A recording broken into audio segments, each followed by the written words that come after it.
Hello everyone, thank you for joining me. I sometimes get accused of having a red face, and I have to admit today I do have a red face. Sunday afternoon, so we've been out around the park this afternoon with the kids. It gives you an excuse then to come home and do what you want to do, you know what I mean? Right, today I have something quite special, renowned to be special. I have a Trappistes Rochefort 8. Now, I know of Rochefort 10, but there's actually Rochefort 6 and 8 and 10, so yeah, I'm quite excited.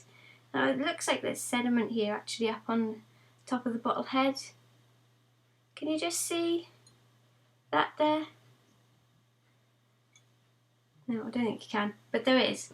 So I've never had one of these beers before. Now, they can be a bit lively at times, so I'm a little bit prepared. I've got a beer mat here. And I've decided to use this glass today. Now, I hope that it's right for this. If it's not, then perhaps you could let me know, and in the future I shall do, I'll use a proper glass. So there's the cap, the 8 on there. So the Trappist monks are in Belgium, and I've heard so much about these beers. I'm quite looking forward to it.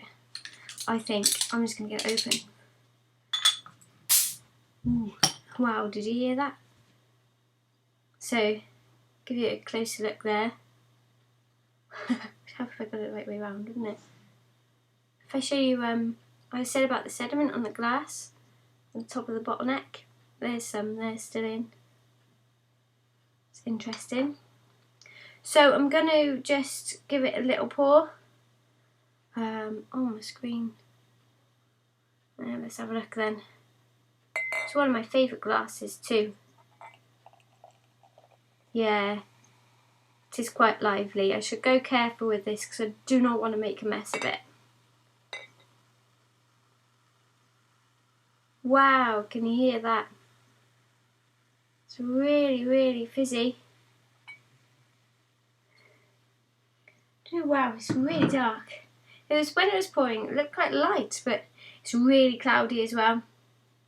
And a fair amount of carbonation in there. Now, if I take it away from the lights, it's a really dark beer. Darker than I thought, but it's got kind of tones of ruby and amber in the light. And the head, nice, big, quite a large head. Kind of an off-white, kind of creamy colour. But yeah, can you see the, no, you can't see it unfortunately, but I can see all the bubbles going into the head. Quite interesting. So I'll just pour a little bit more out. I don't know if there's sediment in the bottom of these, or if it's all stuck on the top today.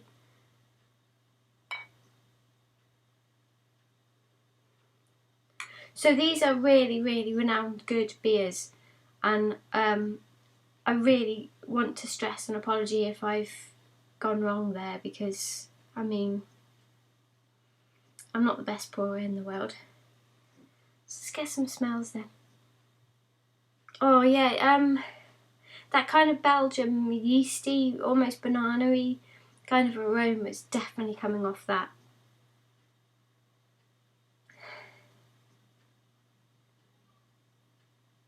And kind of hoppy. And like an organic kind of aroma.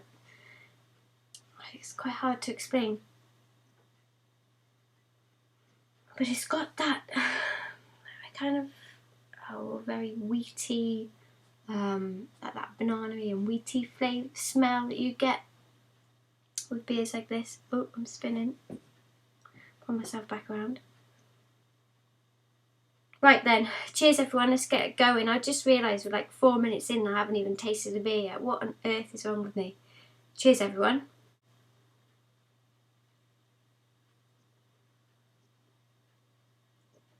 Wow, it's very bitter.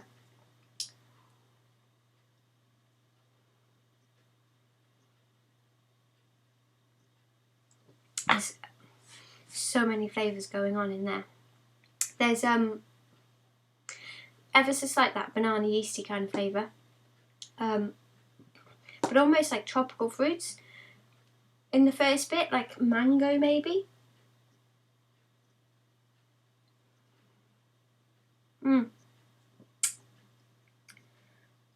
Ever so slight mango or something. It's quite hoppy, and the bitterness is, wow, it's very bitter.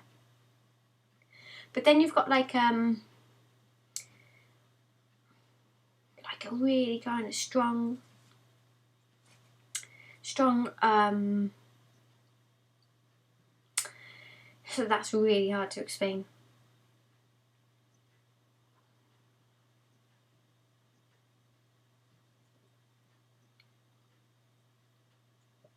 It's quite boozy.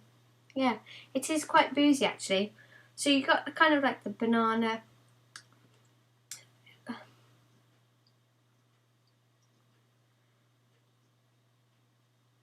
It's really hard to explain. I'm thinking like, how can I? It's really hard. Perhaps it's a bit beyond me, this one. Do you know there's so much going on? It's so hard to pinpoint any one thing. So you've got the banana and the mango. Established that, haven't we? It's quite hoppy. It's very bitter. Probably too bitter for me. I'm a bit rubbish on my bitterness levels. And then it's kind of, it's very malty. Yeah, I think it's actually the malts that I can taste, almost slightly savoury. So it's quite sweet at the start, but it ends relatively savoury on your palate. Yeah, I think I've got that. That's all. It's really hard. There's so much going on.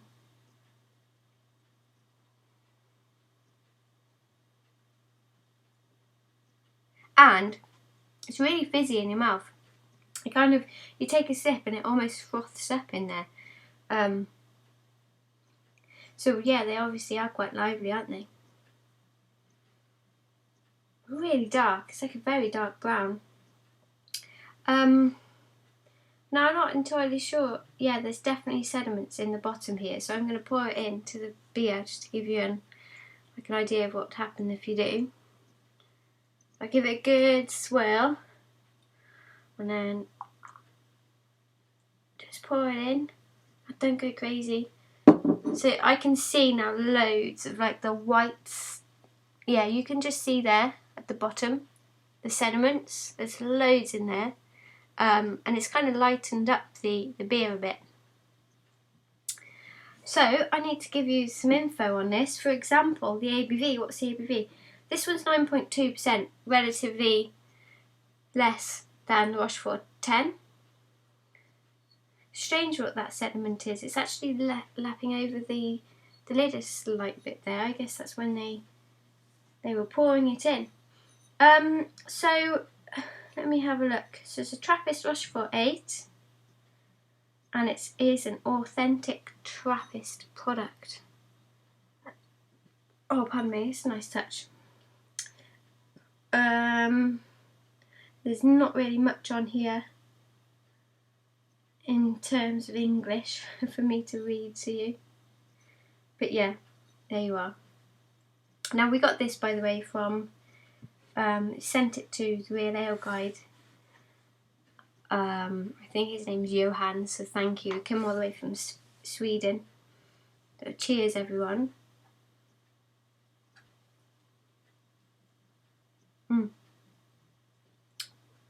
It's kind of made the whole thing taste a wee bit more kind of fruity, like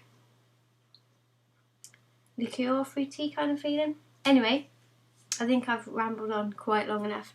Thank you all for joining me again. Check out Mrs. Real Ale Guide on YouTube and Twitter, and hopefully see you all again soon. Cheers.